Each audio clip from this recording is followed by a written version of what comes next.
Malino, umumnya Kecamatan Tinggi Moncong dan daerah-daerah di sekitarnya, sampai saat ini masih menjadi salah satu destinasi favorit bagi warga Kota Makassar dan sekitarnya untuk menghabiskan waktu di akhir pekan atau di hari-hari libur untuk menikmati panorama alam, keindahan alam, dan salah satu daya tarik dan jualan utama dari Malino dan Kecamatan Tinggi Moncong ini adalah hawanya yang sejuk, kemudian panorama gunung, bukit yang sangat indah yang memanjakan mata.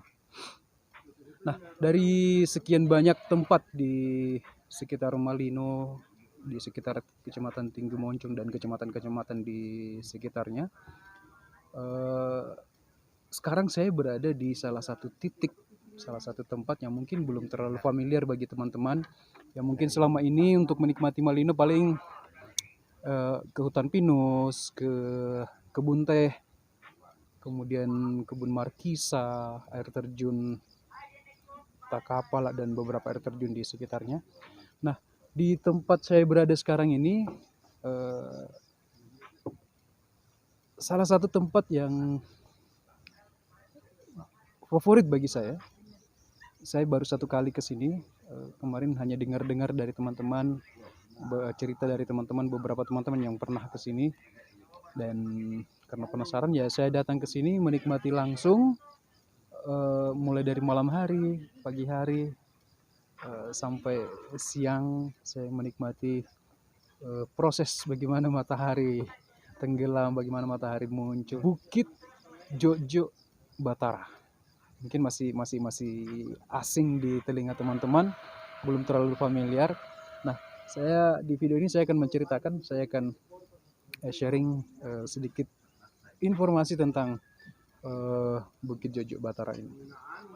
Masih di Kecamatan Tinggi Moncong, jaraknya sekitar 7 kilo dari pusat kota Malino.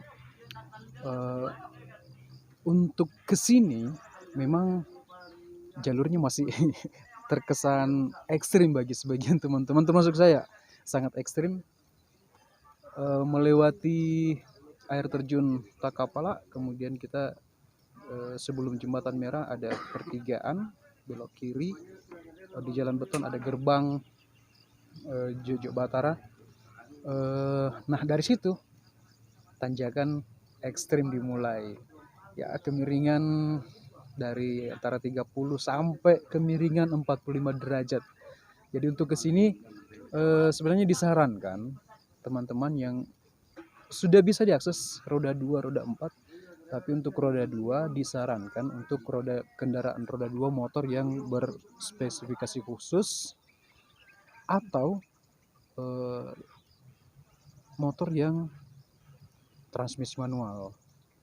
Untuk boncengan boleh sih pakai Matic, tapi disarankan jangan boncengan. Nah, kemarin saya kesini pakai Matic, boncengan, akhirnya boncengan saya harus turun di beberapa titik karena kurang tidak sanggup untuk melewati tanjakannya, jadi harus turun dan jalan beberapa meter kemudian dilanjutkan lagi. Tapi ya menguras energi, menguras tenaga, tapi setelah sampai di sini semua terbayarkan. View-nya yang lepas. Di belakang saya ini pas menghadap ke barat dan di belakang ini air terjun Takapala, utuh kelihatan air terjun Takapala. Kemudian puncak Gunung Bawakaraeng di sebelah timurnya, sebelah timur agak ke tenggara, Malino di sebelah utara, kemudian Sungai Jeneberang di sebelah selatan. Pandangan terbuka, sangat tempat yang sangat tepat untuk menikmati panorama alam.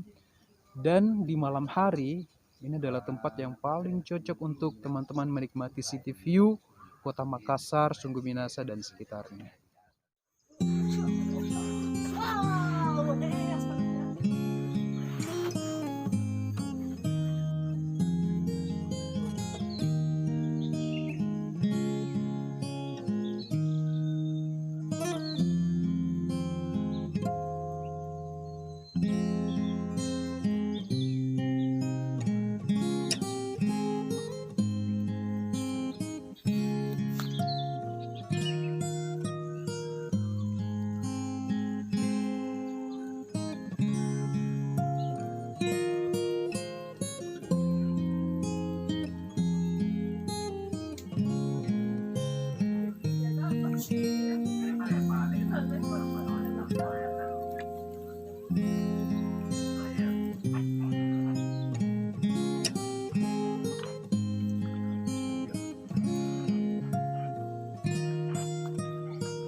Sekarang sekitar jam 8 pagi.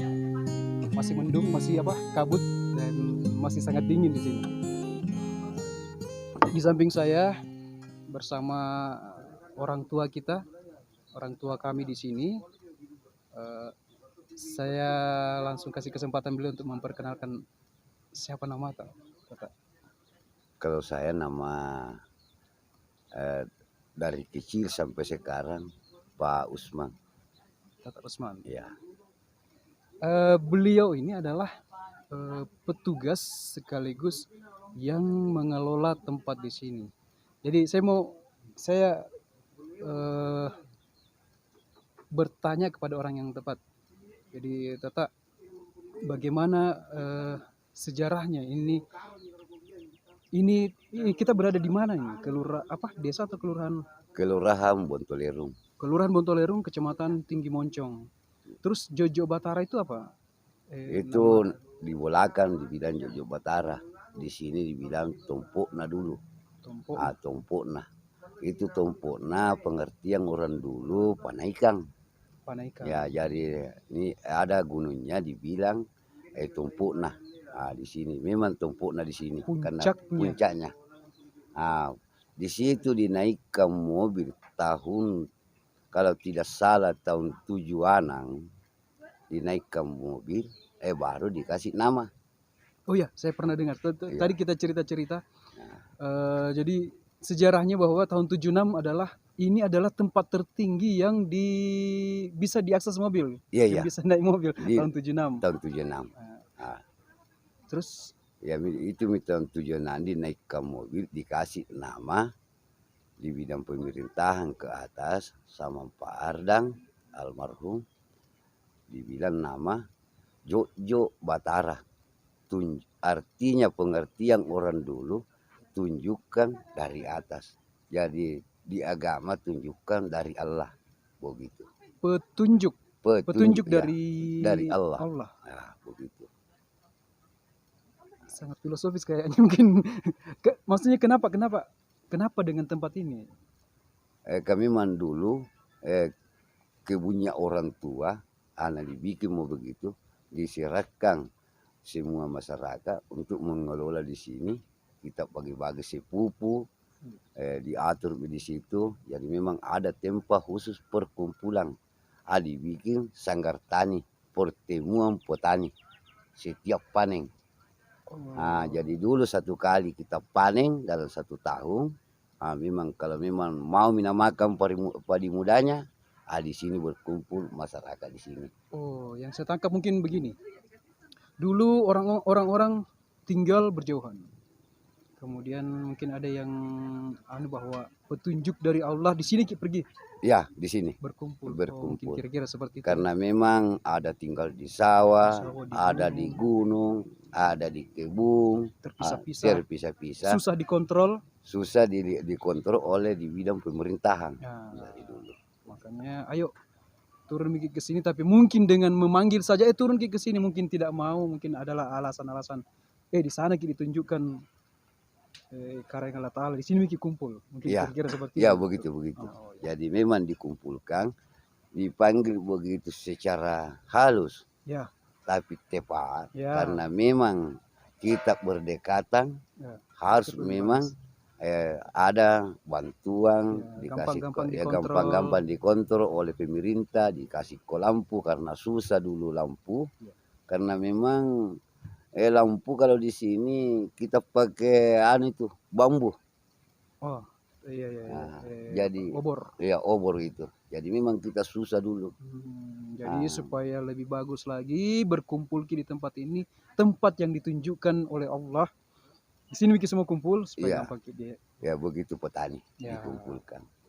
Kemudian jadi Jojo Batara sendiri ini cuma nama di sini lingkungan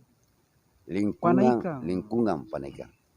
Oh, jadi Jojo Batara ini bukan nama wilayah tapi nama tempat ini. Nama tempat. Tidak ada nama lingkungan Jojo Batara. Kalau memang dulu itu di tahun 7-an, saya punya bapak almarhum Calle Nanggo, itu dia kepala kampung di sini. Dari dulu itu Saman Soeharto. Dan tapi nama Jojo Batara tidak pernah dipakai untuk nama kampung. Tidak, Oh, tidak pernah dipakai. Jadi ini sekarang ada mesin katang, iya. namanya Jobar. Coba. Jadi saya ambil itu masuk pakai hati, walaupun kemana-mana nama saya dibilang Pak Jobar. Itu jadi sejarah karena memang Oh, sejarahnya. jadi nama tak di luar juga biasa dikenal dengan Pak Jobar. Iya, semua yang pakai hati. Oh iya. Sampai kementerian karena memang sudah memang Jaringan ada orari teman-teman. jadi orari. Ada memang kartu begitu. Jadi dari dulu saya pegang. Apa sih istilahnya nama udaranya? Ya, nama udara itu nah bilang Pak Jobar. Tempat ini saya dengar adalah tempat pos pengamatan Sungai, air hujan.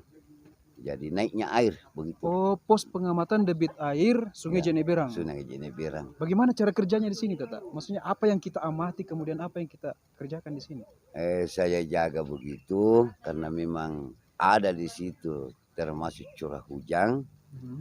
Ada di kantor masing-masing, di kantor balai, Kompenga sampai Kompengan, memang ada di situ dilihat. Tanda kalau memang hujan keras, nah tahu orang di bawah tidak bilang-bilang jadi. Ini karena apa? Hujan keras begini dari hulu. Jadi memang bendungan karena banyaknya orang mau dijaga. Dari bawah kalau memang mau dibuka, di sini yang menentukan antara pos penaikan. Ini pos penaikan dan pos 1. Jadi termasuk ada di Lengkes juga.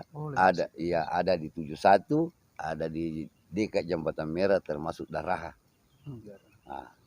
Jadi yang menginformasikan ke bendungan bahwa debit air lagi naik, mungkin bisa dibuka atau ditutup, itu dari tergantung dari sini. Informasinya kenapa teman-teman? Mungkin saja di bawah, di goa, di Bili-Bili dan sekitarnya panas, tidak hujan. Tapi di atas di sini hujan. Memang. Atau ada gerakan longsor apa. Semua diamati dari sini. Semua diamati. Karena memang kalau memang ada gerakan, pasti ada semua tanda-tanda itu masuk. Tata harus standby di sini 24 jam dalam 1 tahun. Dalam 24 jam. Jadi itu cek kolotnya. Tanggal merah, tanggal apapun, karena saya juga terus, karena memang tidak ganti-gantian kita begini, ditetapkan. Jadi memang kerjanya begitu. Kenapa Tata yang ditugaskan di sini? Karena memang kampung tak di sini atau tanah tak mungkin atau bagaimana? Kenapa sampai kita yang ditunjuk di sini untuk jaga? Dulu istilahnya orang PU tidak ada bangunan yang bisa dibanguni kalau memang tidak dibeli, tidak dikasih ganti rugi, tidak dibebaskan. Tidak dibebaskan. Tapi bisa saya bilang, oke, kalau begitu. Yang penting kalau dijaga, jangan cari yang lain kalau saya bukan tunjuk. Saya bisa menunjuk karena memang saya punya kampung, saya punya lokasi, saya tahu persis masalah jauhnya, dekatnya. Jadi saya walaupun duduk bisa dikuingat, di situ sampai di situ di perjalanan. Memang begitu, Pak. Jadi titik ini, tanah ini Tata yang punya. Saya memang yang punya. Tidak dibebaskan oleh PU, tapi boleh bangun. Boleh bangun dengan syarat Tata yang jaga. Begitu. Akhirnya terjadilah sampai sekarang. Sudah berapa tahun di sini? Lebih 10 tahun. 10 tahun. Oke, sekarang kita bicara tentang ini sudah sebenarnya belum menjadi destinasi wisata, baru potensi. Sejak kapan tempat ini dibuka untuk orang datang camping bersantai di sini, Tata? Karena memang inilah dibuka, karena memang ada dari bidang pemerintahan, dari mulai masuk bagian keamanan bilang sama pemerintah setempat ini mau dijadikan apa itu rumah Rewa Kogoa. Ada karena memang baru-baru itu. Iya. Tapi saya punya usulan, Pak, begini.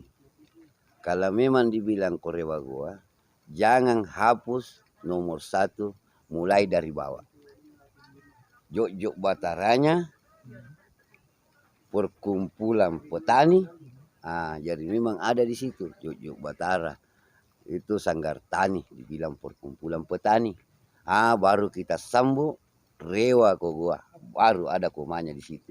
Jangan tetakkan langsung dibilang Rewa Kogoa. Di mana petani bisa berkumpul karena memang perkumpulannya dari dulu. Pemberian saya punya nenek sampai bapak begitu.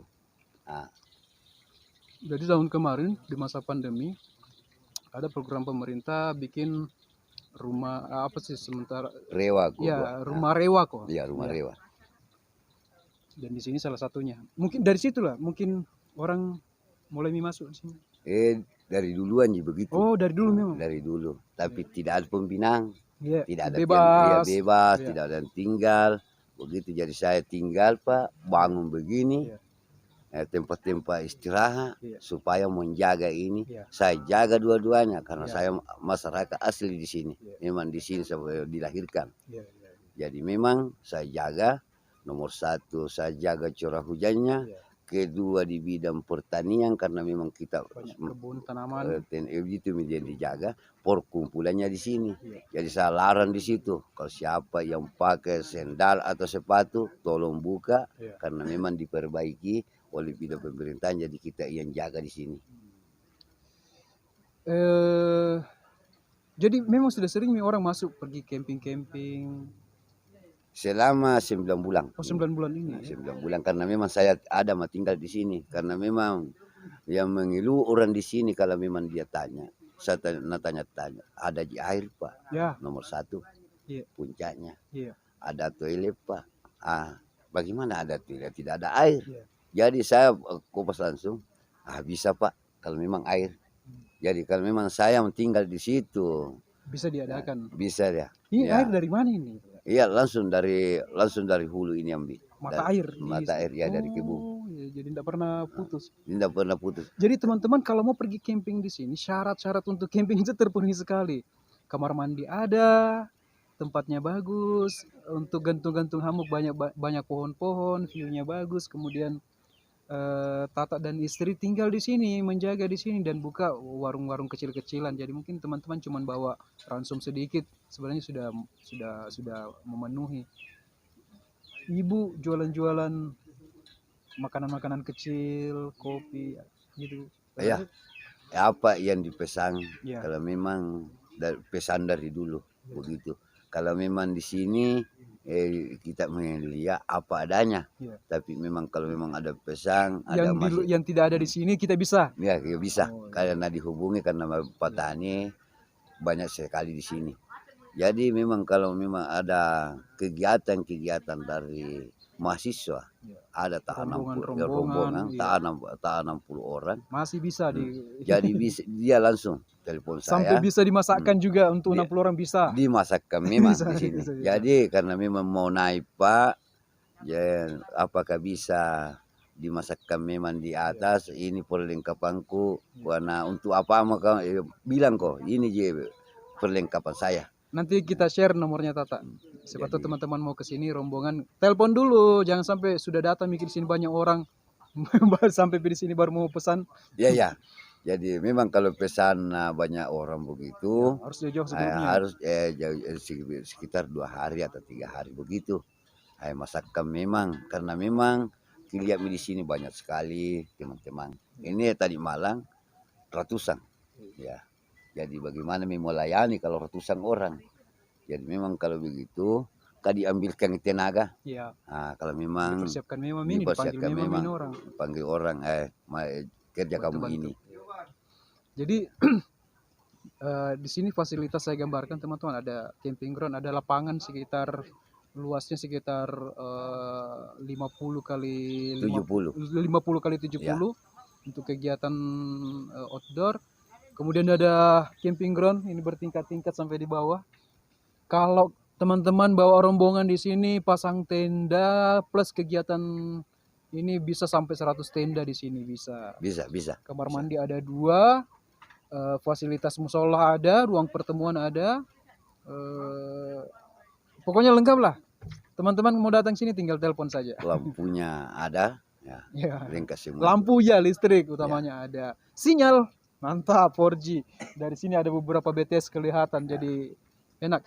Dan camping ground, salah satu camping ground yang ramah anak menurut saya. Jadi rombongan saya bertiga, salah satu bawa anaknya umur 3 tahun. Ini bebas dia main-main di sini. Ramah anak. Jadi silakan bawa ke sini. Itu jadi mungkin pesan kalau mau ke sini, kendaraan tak diperhatikan. Ini jalannya sangat tanjakannya sangat ekstrim, lumayan ekstrim lah bagi kami orang-orang kota. Untuk metik, kalau pakai metik ke sini kayaknya jangki boncengan. Resikonya kalau boncengan harus kita turun di beberapa titik gitu. Oke. Harapan tak Tata untuk orang-orang yang datang ke sini. Datang ke sini, silakan datang ke sini menikmati, tapi jangki begini. Ya begitu. Yang penting dia menikmati di sini supaya masyarakat di sini kan memang masih jauh. Orang luar juga tidak ada yang bisa menegur kita. Jadi kita yang tahu ini baik, ini tidak baik. Jadi ada yang bilang, berapakah itu kalau kita ken di sana? Ada biasa pertanyaan. Ya, dibayar enggak? Bayar enggak kalau mau masuk ke sini? Iya, ada pembayaran begitu, ada pertanyaan begitu. Berapa kali saya ditanya. Jadi saya bilang, jangan aku bilang berapa orang kalau saya ditanya sama ibu berapa kamu mau yang tahu. Kalau terima kasih kita terima kasih. Kalau anak sekolah rokok dia mau beli dan dia kumpul dan dengar ibu nak bilang tidak, ini uang kuliahku, uang apaku, dia usahakan di sekolah, langsung ibu jangan makan, jangan bayar jangan makan, ini mau merokok makan. Jadi begitu berapa kali kalau memang tidak ada gitu dibilang begini. Tapi kalau memang anak kuliah saya mulai kasih masuk tolapang anak, saya punya anak sampai sekarang kasih kuliah adiknya baru ini selesai mau lagi dilanjutkan. Ku ingat memang kalau kita baik pasti orang baik. Insya Allah. Begitu. Rezeki datang dari mana? Dan rezeki datang dari kebaikan kita. Ya begitu. Jadi teman-teman masuk ke sini tidak dibayar. Mau kasih tidak ada patokan bahwa sekian dibayar. Iya. Mau kasih ke Tata sama Ibu silakan. Mau terima kasih juga tidak ada masalah. Kemudian yang harus dijaga adalah kita dewasa, kita sudah besar semua, jaga diri masing-masing. Kita tahu etika pergaulan mana yang bagus, mana yang tidak. Tata di sini hanya sekedar menjaga secara umum, tidak bisa jaga satu-satu. Iya. Kemudian untuk masuk ke sini kita melewati perkampungan di bawah. Jadi jaga etika pergaulan, jaga etika kesopanan, bagaimana kalau masuk di kampungnya orang. Dan di sini memang agak jauh dari rumah. Jadi teriak-teriak pun mungkin tidak dengar ke orang, tapi kita juga mungkin ada pengunjung lain yang saling menghormati. Iya. Seperti itu. Sekali lagi silakan datang ke Bukit Jobar. Untuk kalau misalnya mau datang rombongan atau mau tahu informasi, silakan nanti telepon dulu sama Tata. Nanti kita share nomornya Tata di bawah. Itu saja mungkin. Sehat-sehat kita terus Tata. Iya. Semakin banyak mungkin orang yang datang di sini. Bilang orang banyak tamu tak semakin banyak rezeki kita. Iya. Begitu. Amin. Iya. Silakan datang ke Jobar. Selamat menikmati Bukit Jobar. Mudah-mudahan bisa memberi kesan baik untuk kita semua. Assalamualaikum warahmatullahi wabarakatuh. Waalaikumsalam. Mantap.